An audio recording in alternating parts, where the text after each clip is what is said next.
capital city has been overtaken by violent gangs and bloodthirsty criminals, roving mobs of wild youth, drugged-out maniacs and homeless people. Homeless individuals will be given the option to leave their encampment, to be taken to a homeless shelter, to be offered addiction or mental health services, and if they refuse, they will be susceptible to fines or to jail time. The Trump administration has launched a highly controversial and aggressive new policy to address homelessness in Washington, D.C., a move that began with a series of inflammatory social media posts over the weekend. Welcome viewers to my channel. If you're new here, please subscribe, like my video, and turn on notifications so you don't miss our next update. President Donald Trump issued a direct command for homeless people to leave the Capitol immediately, a demand he accompanied with a promise to provide new places to stay, but with the explicit and alarming condition that these locations would be far from the city. This initial directive, which was met with widespread alarm and legal questions, was followed by a dramatic and unprecedented escalation on Monday. Trump announced the federalization of the city's Metropolitan Police Department, MPD, and the deployment of a National Guard. The president framed these actions as a necessary and forceful intervention to rescue the capital for what he characterized as a crisis of crime, bloodshed, bedlam, and squalor and worse. This rhetoric directly linked the presence of homeless encampments to a decline in public safety and social order, thereby asserting a new and significant level of federal authority over a local issue that has traditionally been managed by city government and local nonprofits. The move highlights a fundamental ideological divide in how homelessness is viewed and addressed, as a social problem requiring compassion and resources versus a public order issue requiring forceful enforcement, unveiling the administration's detailed action plan and its implications. On Tuesday, White House Press Secretary Caroline Leavitt held a briefing to provide a more comprehensive explanation of the administration's strategy. She confirmed that the MPD and the U.S. Park Police would begin to enforce pre-existing laws to clear the encampments.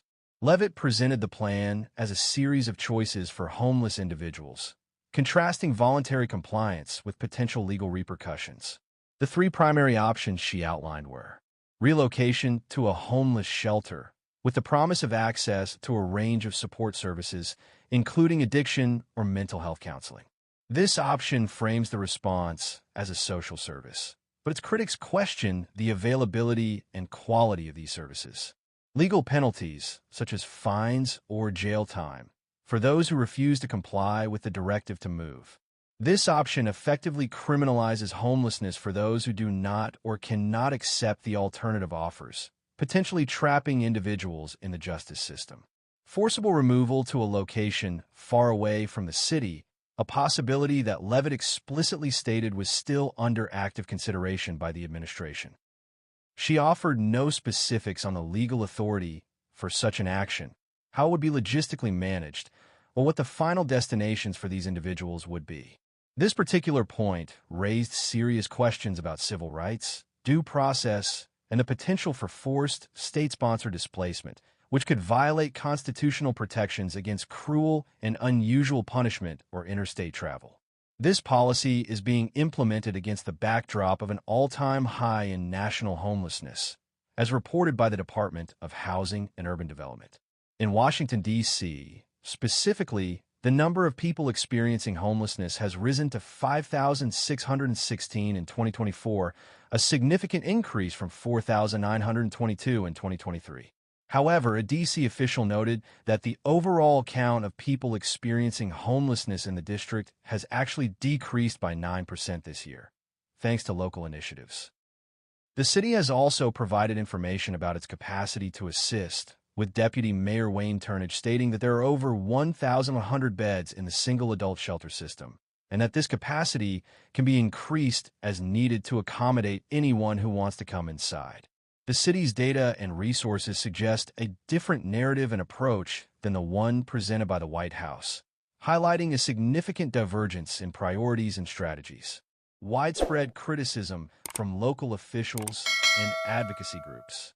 The administration's plan was met with significant and immediate opposition from local officials and homeless advocacy organizations, who raised serious concerns about its feasibility, ethics, and potential to exacerbate the problem. Andy Wasnich, the policy director for Miriam's Kitchen, a prominent local organization that works with the homeless population, expressed that he was flabbergasted by the White House's proposal. He raised several fundamental questions that the administration had not answered. What specific mental health services would be made available, and who would be responsible for funding them? What did the vague phrase "leave" truly entail? Would people be given a one-way bus ticket to a neighboring jurisdiction, or was a more coercive, state-sponsored relocation being considered? Wasnich also pointed to a critical and unaddressed issue: the inadequacy of existing resources. He highlighted that the city's current shelter system and treatment facilities are not equipped to handle the entire homeless population. He presented a hypothetical scenario to illustrate the plan's flaws. If a homeless person agrees to seek treatment, but all program slots are full, their only remaining choices under the administration's plan would be to either go to jail or be forcibly relocated. This exposes a major flaw in the choice presented by the White House. He further stressed that many people living on the streets are not struggling with addiction or mental health issues, but are simply poor due to factors like lack of affordable housing and low wages. He questioned how the plan, which seemed heavily focused on criminalization and coercion, would address their unique circumstances and needs. The plan, according to critics, fails to differentiate between a variety of root causes for homelessness, such as poverty, lack of affordable housing, and unemployment, and instead treats all homeless people as a single monolithic problem. D.C. Mayor Muriel Bowser, who had a meeting with Attorney General Pam Bondi to discuss the matter, stated that she had not been briefed on the specifics of the plan. An official from the mayor's office emphasized that the city's primary objective is to get people into stable housing, not to criminalize their situation. The official reiterated Mayor Bowser's overarching goal for homelessness to be brief, rare, and non-reoccurring, highlighting a fundamental difference in approach between the federal government and the local administration.